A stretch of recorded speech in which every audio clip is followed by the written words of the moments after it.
Ladies and gentlemen, I stand before you today as representative of the Global Youth Biodiversity Network and the director of Barranquilla Plus 20, a youth and women-led organization in Colombia. The Global Youth Biodiversity Network has dedicated the past 12 years to training, supporting and mobilizing young people in the global effort to stop biodiversity loss. The crises of biodiversity and climate change are not isolated. They are deeply interconnected and rooted in systemic injustice and inequalities. We find ourselves in a unique moment in history. We have the largest young generation worldwide, offering an unprecedented opportunity to shape global decision-making and alter prevailing approaches, especially in conservation and climate action. However, this potential is untapped as governments, organizations, stakeholders, and traditional approaches often overlook and have not fully harnessed the power of young people. Despite the multiple initiatives and youth-led organizations, young people's voices, especially those in the South, are absent in the issues we care about. Moreover, young people's participation in critical global decision-making are not apart from questioning youth washing, tokenism, as my previous fellow had said before. These challenges underscore the need to bridge the gap between young individuals and aspirations and meaningful inclusion in global climate and environmental decision-making processes. And that inclusion requires adopting intersectionality to address already existing vulnerabilities, as young people are not an homogeneous group or a gender-neutral group. Young people encompass a spectrum of gender identities, expressions, and ethnicities. Therefore, any efforts aimed at fostering youth participation must consider the specific challenges and opportunities that indigenous, Afro-descendants, women and girls, LGBT+, farmers, environmental and human rights defenders, and rural young people may face, including the rights to mobilization, association, care, safety, and participation, among others. While we acknowledge the progress made in recognizing the importance of youth engagement, more needs to be done. This includes the provision of funding and resources for youth-led organizations and initiatives, given that, for example, young people currently receive less than 1% of the climate grants from the world's largest climate foundations. Furthermore, to facilitate access to decision-making scenarios, states also need to address practical barriers such as visas, access to internet, and language obstacles.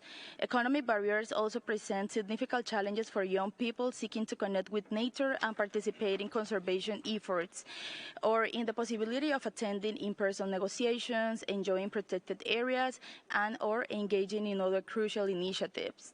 Young individuals represent living solutions to the pressing climate and biodiversity crisis.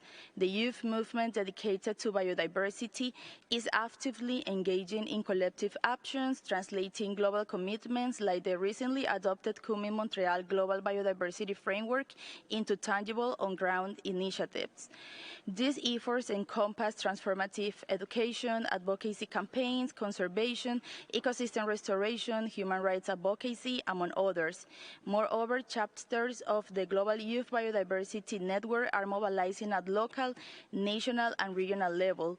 This includes active engagement in the ongoing updates of the national biodiversity strategies and action plans, following the adoption of the Global Biodiversity Framework, where GYBN played a key role in placing the human rights-based approach as a must for biodiversity conservation.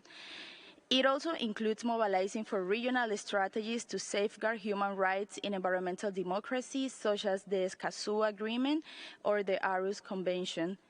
Empowering young people with tools and resources designed by and for the youth is instrumental in expanding their right to participate and advocate for a healthier environment.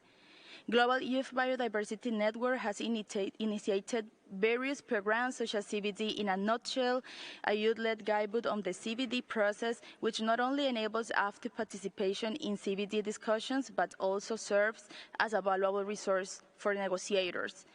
Additionally, Global Youth Biodiversity Network has conducted capacity-building workshops on biodiversity and the CBD, both in person and online, spanning the globe.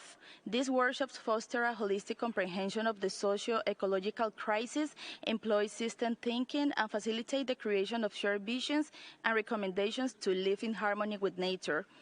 Finally, as for our recommendations, we would like to suggest the UN and the states to prioritize the following: support the full, effective, equitable, and inclusive participation of indigenous peoples and local communities, women and girls, children and youth, and persons with disabilities, especially coming from the Global South. Continuously bridge the finance gap for youth-led initiatives. Ensuring access to funding by youth organizations is key for justice and rights. Guarantee the human rights, care, and protection of environmental defenders. Continuously encourage meaningful youth participation between young people and decision makers. Incorporating young people genuinely into the process of shaping environmental policies stands as a critical imperative in combating the decline of ecosystems.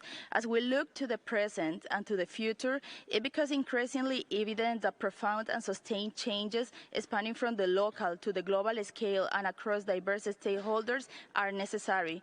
This underscores the importance of nurturing successive generations of young biodiversity and climate leaders worldwide, as they are pivotal in catalyzing these transformative changes. Thanks.